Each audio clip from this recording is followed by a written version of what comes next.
Today's conversation is especially insightful as we explore the intersection of sales strategy, analytics, and governance, and how data, when applied thoughtfully, can transform not just companies but entire industries. At the same time, next step was like, how do we stop this kind of leakage, right? So it was a simple thing.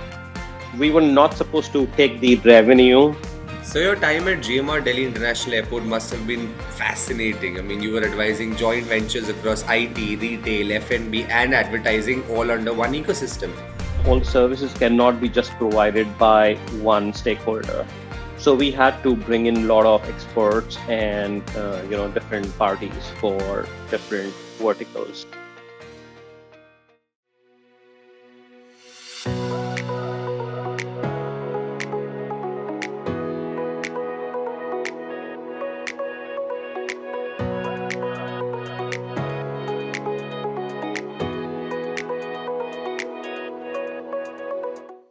Good day, everyone, and welcome back to FaceTime with Leaders, powered by Directors Institute World Council of Directors.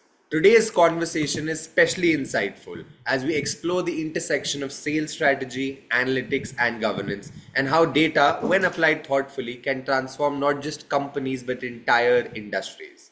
Our distinguished guest has over 23 years of experience leading transformation across banking, aviation, technology, and outsourcing.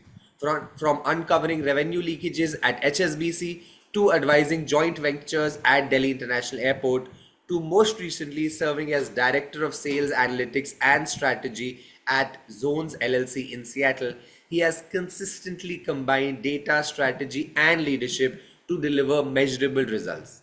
It is my privilege to welcome Mr. Vivek Datta, a global leader in sales analytics and strategy, advisory board member at Fullcast Inc., and a highly respected voice in data driven business transformation. Mr. Datta, thank you so much for joining us today. Hi, Tanay. Thank you for the kind words. It's a privilege to be here today. Over the years, if we talk about, my roles, I've seen strategy. I've seen, it play a big role in transformations. And it's not just, small business understandings or improvements, but making huge changes to the overall industry itself. So I think it's a very good platform, and I'm pretty excited to be a part of it, where I can discuss my experience and hopefully it helps somebody to, take up the lead somewhere. Absolutely. Looking forward for our our communication. Yeah. So we would love to know that before the leadership roles and recognitions, I'm sure there's a beginning. So could you please take us back to these early years in banking and outsourcing? Like, how did your career in analytics and strategy begin? And like, did you always see this path for yourself, or there were some things that happened that led you here? I think it depends on the stars, basically. So if I talk about my studies, I have been a management student and I completed my MBA with specialization in finance. So like any other person, I wanted to be in core banking. But then in 2001, as I graduated, there was VRS scheme, which was, given out by the banking industry, due to which it was very, very difficult and very hard for a fresher to get into there. At the same time, I got offers from the, big BPOs at that point of time. I was a bit skeptic about the same, but then my parents, they motivated me. And I think that was the turning point for me itself, or shaping up my career as a whole, if you talk about. I It was a time when, the BPO industry was evolving. I got a chance to be into the quality team as a quality compliance analyst. And for the industry, the terminologies were very new, like Six Sigma or DMAC or SLAs. We had heard about these in different industries, but for service, it was the first. So for me, it was initially a very good, exposure. I was there. I was doing my learning. At the same time, I was trying to, have a foothold there. Uh, but then I think it's again destiny, I would say. My you know, one part was to coach people on soft skills as well. That was a part of my role at that point of time. So a very simple question asked by somebody in one of the groups: where would I see myself in next 5 years? And I had a very specific answer to it. I said I would like to be working with HDFC Bank. And after my BPO industry experience, I got the opportunity to work with HCL Technologies, Accenture. Somehow I chose HCL Technologies over Accenture because this made me be closer to my parents, and I think that was important for me at that point of time. Uh, a- as I joined, it was, I think, less than 6 months of time frame, wherein I got the opportunity to work with HDFC as sort of my first job in banking, and that's where I started as a core banker. So I would say, yes, you propose something, God chooses something for you. It's a combination. And what you learn over the period, what I learned in the BPO industry was also something very, very critical and crucial. Then I learned something in banking with HDFC, and then going forward, I started implementing those things when I joined Standard Chartered. And Standard Chartered was basically a program management role. I was managing relationship managers across India, and it was all about productivity, visibility, and everything. But yes, in the banking industry, you have a lot of constraints, cost constraints. So I tried implementing my skills, bringing up certain unused tools within the structure, made them useful for my teams itself. Like Lotus Notes used to be used by banks for email communication. That was stopped. Everybody started using Outlook. I used that as a depository or a central resource for my teams. And we also tried coming up with a calendar at that point of time, which is called a birthday calendar. Nowadays, yes, it's a very common thing. Everybody might have heard about it. A relationship manager calling up somebody and saying, I'm wishing you a happy birthday. But at that point of time, it was a new concept. It was a new thing. And how do they remember their birthdays? So those were certain, I think, highlights, I would say, or certain points which started shaping up my journey. Yeah, it's very well said, sir. The smaller things that happen, the people you meet, and everything around, like you said, the stars that align you in a certain way.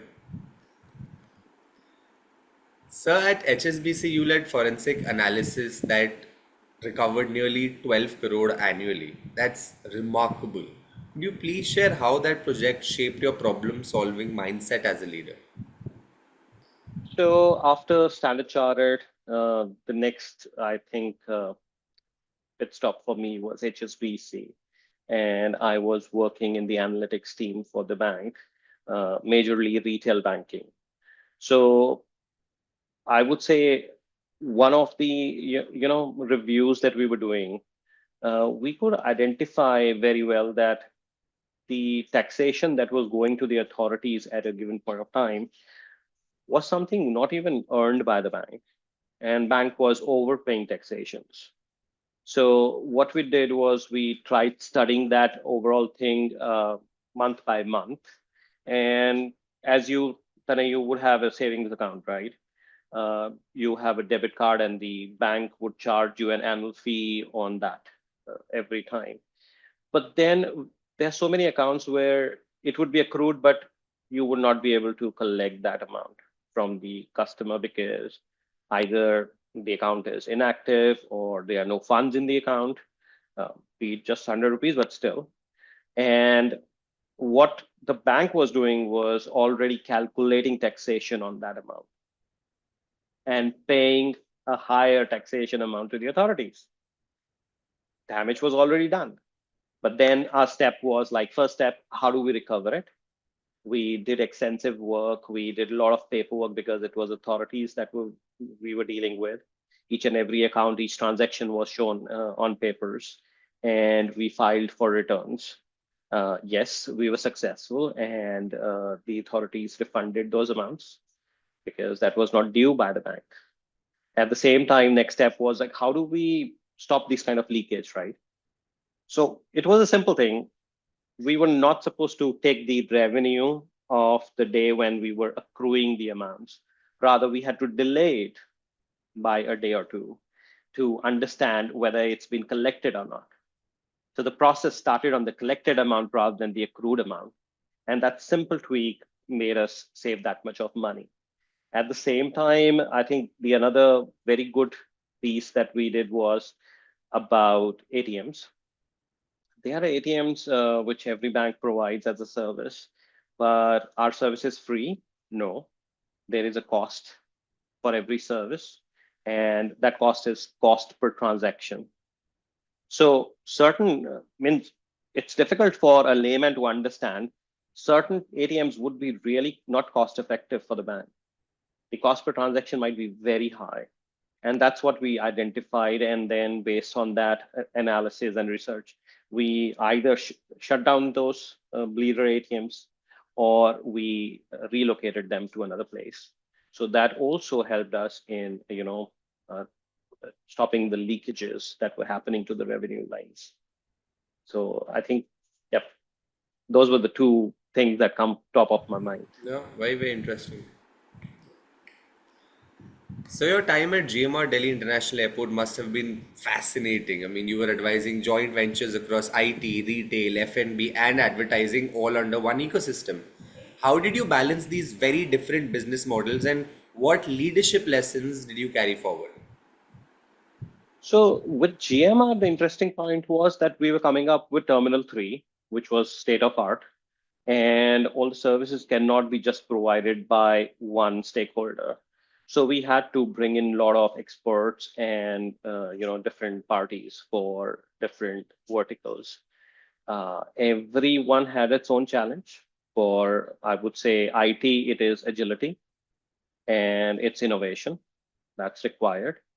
If we talk about F&B, then for F&B, it's the customer service and the margins because it's profitability also that will matter for an F&B itself.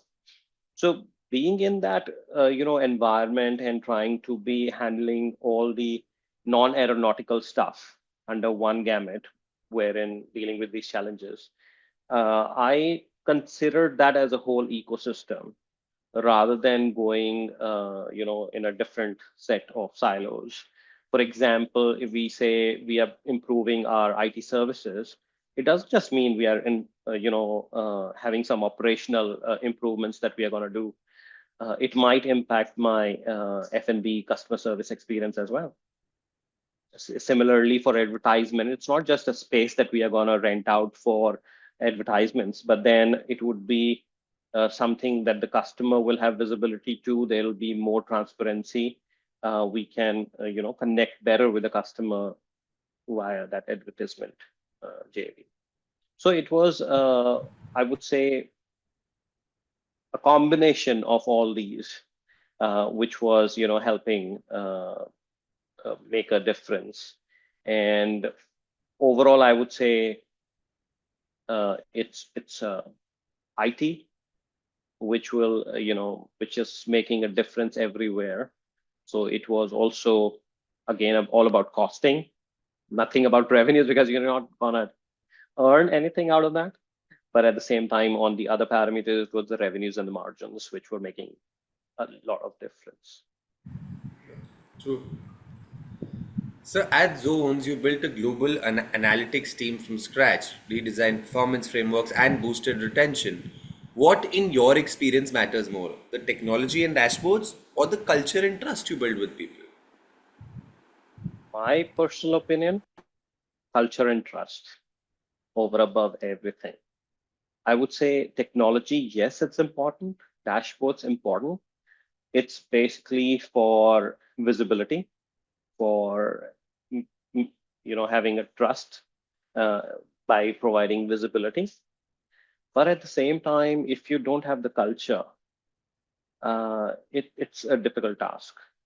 You know, At Zones, we were in a transforming phase when my team came into existence.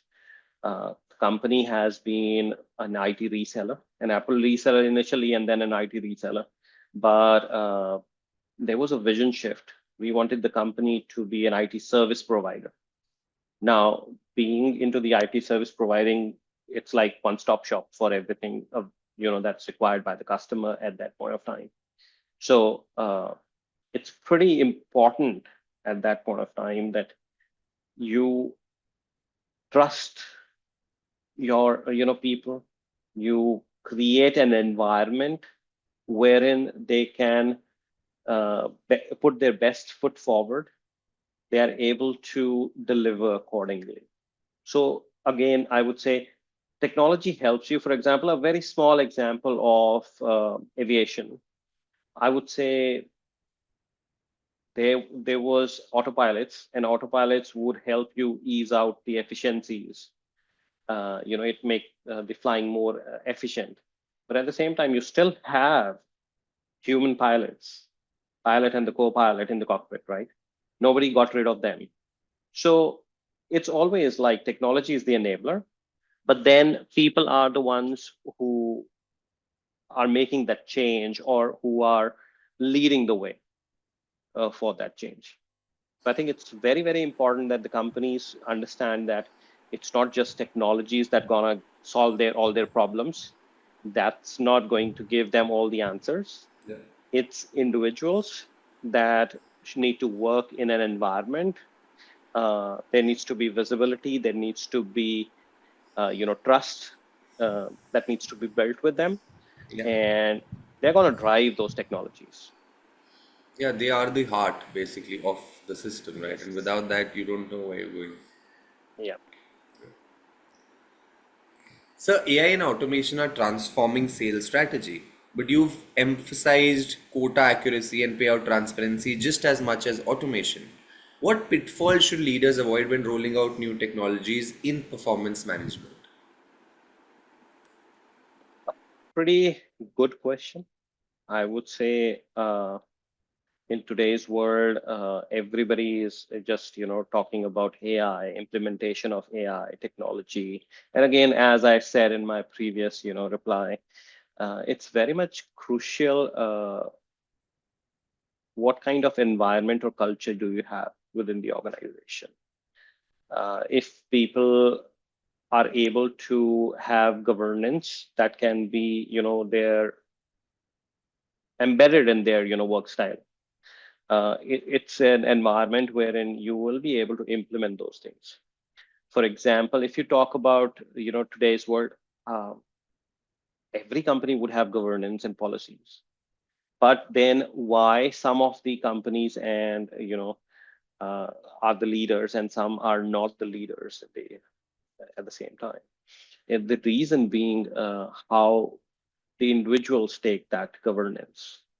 If it's embedded within their systems, if they believe that, yes, this is the way of success, they would be able to, control and implement stuff. So I think that's again something which is critical. Yeah. All right, Mr. Datta. Now, before we dive into more of governance and leadership, we love to loosen things up a bit, and it's time for our very own rapid fire round. The only request we have here is we expect questions or rather answers to be quick and in one word or one sentence. So, are you ready? Sure. Hmm. Perfect. If you could trade places with any business leader for a day, who would it be and why?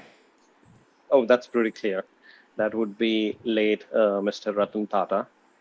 I would say businesses are not just for profitability. You need to make a social impact. And everybody knows what kind of social impact Tata has in our lives, right? From salt to aviation. And and at the same time, he was so humble as a human being. So I Yeah. think it would be him definitely. Your guilty pleasure snack that you never say no to. That would be a cheesecake. Oh, lovely. If a movie was made on your life, who should play you on screen? Mm. Leonardo DiCaprio. Not bad. Lovely. A He's been song. pretty, Yeah. committed to what he does. 100%. And I think I'm very passionate about my work. Yeah. A song that instantly lifts your mood no matter what. It's an oldie. It's from the movie Andhi, and Okay. it's like तेरे बिना जिंदगी से कोई शिकवा तो नहीं. Kya baat hai. Very nice. Uh, so, what was your childhood dream job, which would have completely probably been unrelated to strategy or analytics? Okay. I love gardening. I, Okay. I would have been an environmental activist for sure. Okay. Which sport or game do you most enjoy playing or following? It's again related so close to my, actual nature. It's like indoor, it's chess because it's all about strategy, Right. and outdoor, it's badminton. Okay. The most adventurous thing you've done outside of work?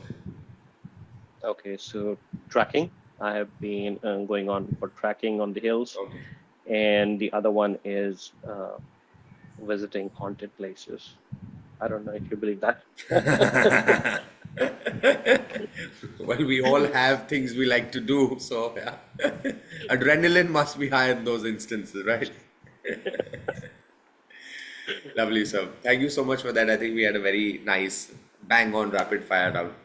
So thank you for that. Now, sir, coming to the next question, that shifting gears from, let's talk about from the rapid fire round, let's talk about something that we were talking about earlier, a little more serious. Every industry has had its share of government lapses and high profile scams. Now, these moments not only make headlines but also serve as critical lessons for leaders. In the last decade, we've seen scandals across banking, aviation, and even technology, whether it's accounting irregularities, data misuse, or failures in oversight. So, as someone who has worked across all these sectors, what is the single biggest lesson you believe leaders and boards must take away from such incidents to ensure they don't repeat the same mistakes? So I think it's related to what we have spoken, in the previous conversation. It's all about governance for sure. But then, moreover, it's the people who's going to implement that governance. If people really understand how it needs to be imbibed and incorporated, I think there are very less scandals that's going to take place because at the end of the day, do people don't know about it? They are all learned people. They come from institutions, have high level of education. They understand protocols. They understand process. So what's the trigger at the same point, right? So it's again the same thing that do you relate to the culture? Is there something, some values imbibed in you, which will stop you from doing that? It's about being ethical at the same time, trying to be, somebody who would use his brains and says, "Oh, this is right and this is wrong," and they would be convicted to it. Basically, they'll have that conviction from the heart, right? If you don't have that, even though you have everything in black and white, everything written somewhere, they're just policies and procedures, and that's where the lapses will take place. So having your, resources, human resource, uh, being somebody who's with the values, who live the values, and I think that's important uh, to stop these kind of lapses. Yeah, very true. Intrinsically have core value set, right? Because I say a very small thing, Yeah. uh, you can do a job for earning, but you do a job for passion is something different. And I think a passionate person will always take care of the smallest of the minute things rather than somebody who's just doing a job for money. 100%. So, you've recently engaged with Directors Institute, and with your decades of leadership experience, we would love to know what inspired you to join this journey and how has it influenced the way you approach governance and leadership at the boardroom level. I would say my first interaction was with GMR, when I was managing the joint ventures. I used to be part of the board meetings at that point of time. A lot of legal stuff, getting engaged with the lawyers, the CFOs of the company, and the company secretary. So yes, I learned, but then I also understood one factor: to be there in the game, you have to learn what's the latest and being available for you. So I think governance changes.